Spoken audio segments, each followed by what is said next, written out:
Muchas gracias, doctor. Antes de continuar con las preguntas, quiero darle la bienvenida al doctor Enrique Graue, que está acompañándonos en la sesión. Doctor, muchas gracias por su presencia, por su tiempo. Gracias a ustedes, Rosario. Muchas gracias, por supuesto, a todos, que me da mucho gusto verlos, a Ernesto Rivero, a Oscar Rián, por supuesto, a César Atié, a José Rián, Carlos Diver, que lo veo como siempre, el sustento de este seminario han sido todos ustedes. Paulina, Enrique, muchas gracias. Felicitar a Ulises, ¿eh? Aquí lo tengo, Ulises. Estos días de dificultades se te mueven los pies a veces, síndromes de piernas inquietas y el sueño. Bueno, va a ser un libro de consulta para todos. Felicitarte, Ulises. Estoy viendo a Rubén Arguera otra vez. Un abrazo, Rubén. Gracias. Estaré unos momentos más y voy a tener que salir porque tengo demanda de trabajo, pero me da muchísimo gusto ver al seminario tan activo, tan fuerte, y a Ernesto Rivero tan puntual como siempre. Yo le quiero hacer varias preguntas, pero se resume a una que es en relación a lo que usted ha nombrado cronotipo. Y lo que yo me pregunto, o lo que yo le quiero preguntar a usted, es, ¿se nace con un cronotipo? ¿Se hace a lo largo de la vida? ¿Se puede cambiar? ¿Es bueno cambiarlo? En caso de que se pueda conservar el propio cronotipo por cuestiones laborales, ¿conviene conservarlo aunque sea completamente contrario a lo que se usa en nuestra sociedad? Esa sería mi inquietud en torno a esto. Le agradezco mucho la pregunta porque es muy importante por lo común del tema. Mire, lo que se ha planteado es que se nace con un cronotipo determinado y esto puede ir cambiando a través de la vida. Por ejemplo, es bien sabido que el adulto mayor se duerme mucho más temprano y se levanta mucho más temprano. A veces el adulto mayor ya está despierto y está activo a las 4 o 5 de la mañana. Entonces, en algunos casos sí, hay quienes nacen con un cronotipo nocturno o intermedio y a través de la vida la mayoría de nosotros vamos a transitar hacia el cronotipo matutino. Eso por una parte. Por otro lado, ¿es conveniente ir en contra de nuestra fisiología? No. Y precisamente por eso el personal de salud, para ejemplo práctico, que realizamos guardias en diferentes momentos de nuestra formación o a veces quienes tenemos el turno nocturno, generalmente nuestra calidad de vida va a estar disminuida. Factor agregado, el riesgo de accidentes. Por la somnolencia se han documentado accidentes en todos los ámbitos de trabajo, en el ámbito hospitalario, se han reportado iatrogenias. Por ejemplo, se han reportado olvidos de administración de fármacos, se han reportado errores en los procedimientos médicos. Alguien de mis estudiantes me comentó que alguna vez en una cesárea en la madrugada se quedó dormido y se fue de frente de la paciente. Entonces vean, a las 3 de la mañana no había dormido, llevaba creo que día y medio en privación de sueño. Y pues bueno, podemos ver que sí, esta privación de sueño debemos de evitarla al máximo, sí es cierto, pero también tenemos que considerar que hay que cumplir con los turnos de trabajo. Por eso precisamente se requieren estrategias para mitigar estas alteraciones del sueño en los trabajadores en específico. Y si estamos yendo en contra de nuestro cronotipo, todavía se exacerbará más esta privación de sueño. El ver cómo se ha aproximado la parte del sueño durante la pandemia, tiene usted toda la razón. Poco ha habido de acercamientos hacia polisomnografía, hacia estudios mucho más específicos en alteraciones del sueño. Nos hemos quedado a veces nada más con las encuestas o con algunas otras. Y me vienen muchísimas preguntas, la verdad, para alguien experto como usted en el área. Y me parece que unas cuantas las tocó un poco con el caso que nos manifestaba de estas 2 semanas de evolución, porque muchos de los pacientes han empezado a recurrir a tratamientos como el CBD, no solamente para cuestiones del sueño, sino para cuestiones también de ansiedad y de propiamente inclusive bajo esta mala publicidad que se le ha hecho a ese tipo de pues, suplementos o de gotas, porque ni siquiera puede ir un medicamento, lo han utilizado, inclusive han caído en posibilidad de generar algunos trastornos. Entonces, mis preguntas son, en el caso de lo que usted ha visto, doctor, ¿qué tanto se ha utilizado el CBD para poder aminorar los síntomas del insomnio? Eh, en el caso de la telesalud mental o de la telesalud, usted no sé si ha tenido experiencia, algunos de los pacientes que yo en consulta veo, igual que tuve que trasladarme a distancia, utilizan estos relojes inteligentes, inclusive unos que son como Fitbit, que me parece, y ahí he visto con algunos de ellos, tienen la posibilidad de leer un tanto por medio de movilidad, una especie casi de trazo del sueño, pero no sé qué tan eficiente sea. Y la última es, si usted también ha visto algún cambio en algunos pacientes con TDAH a lo largo de la pandemia. Muchos de mis pacientes en la consulta tienen TDAH y han reportado mayor deuda de sueño. Entonces, con estos cambios que usted ha dicho, y finalizo con, me encantaría saber su opinión sobre la salida de los trastornos del sueño en la CIE-11 de los trastornos mentales. El CBD para el insomnio o la marihuana para el insomnio. Bueno, les voy a compartir que aproximadamente estoy viendo aproximadamente 20 pacientes insomnes por semana, un poquito más, un poquito menos. Y de estos 4 o 5 o fuman marihuana esperando que eso les ayude a dormir, o toman gotas de aceite de cannabidiol porque alguien les dijo que eso les va a ayudar. Para mí esto es un problema muy importante porque, uno, esas gotas, tengan o no tengan cannabidiol, estén hechas como las hayan hecho, con qué criterios o con qué calidad, pues la verdad es que son productos muy disímbolos, no sabemos exactamente qué es. Eso es muy diferente a tomar un fármaco diseñado por un laboratorio. Luego entonces, en mi experiencia clínica, ninguno ha corregido sus síntomas de insomnio usando estos productos. Precisamente por eso buscan la consulta. Entonces, por ahí creo que no, pues creo que más bien la regulación sanitaria debería de intervenir en el sentido de que este tipo de productos que ahora consideran nutracéuticos, entre comillas, no tienen un grado farmacológico, pues no deberían de estar disponibles, sobre todo en lugares de, pues vamos a decir, de donde entra cualquier persona. Y me he encontrado gente que consume, que mastica chicles con aceite de cannabidiol. Alguien consumía gomitas con cannabidiol y así por el estilo. Entonces incluso vean el riesgo de que un niño pudiera consumir estos productos. Entonces, bueno, en otro sentido, la teleconsulta y los relojes inteligentes. Aquí viene un tema bien interesante, doctor. Sí hay relojes inteligentes y hay bandas que se usan para registrar variables fisiológicas para hacer deporte y dicen que también miden el sueño. Esto se basa en que están integrando tecnología que se llaman acelerómetros y permiten determinar el tiempo que uno está quieto y el tiempo que uno está activo, pero eso no es igual a sueño. Yo tengo una de esas bandas y nunca coincide con mi percepción de sueño.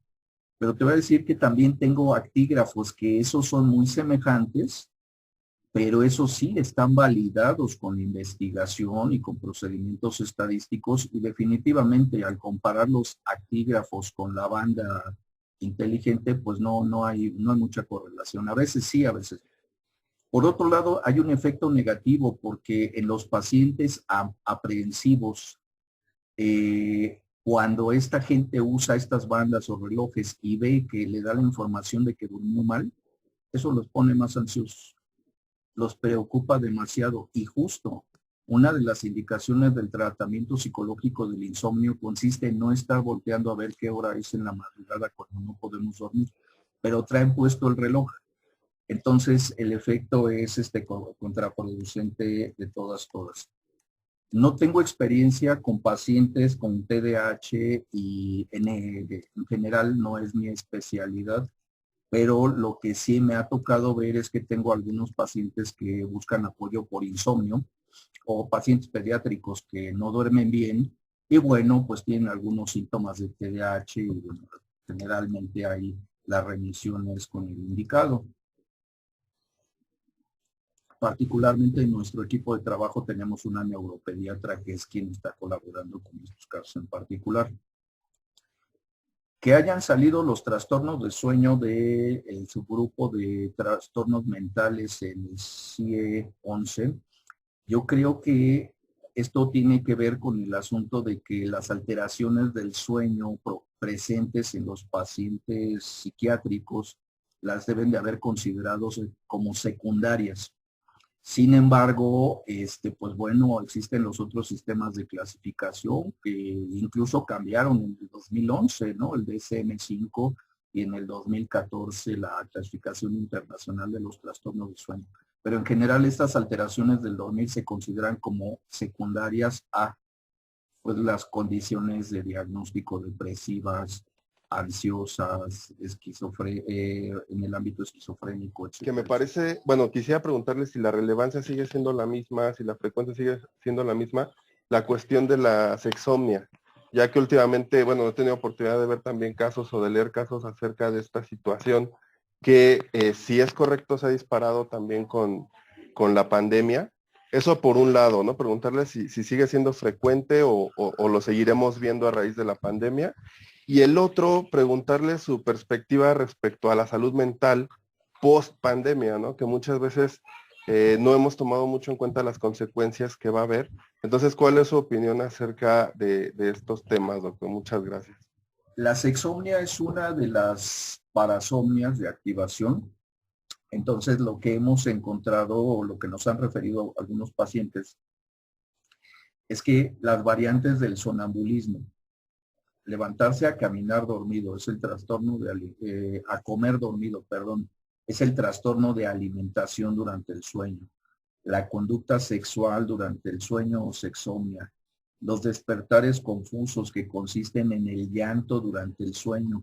Todos estos trastornos de activación, bueno, además del sonambulismo y hablar dormido, se han exacerbado durante la pandemia.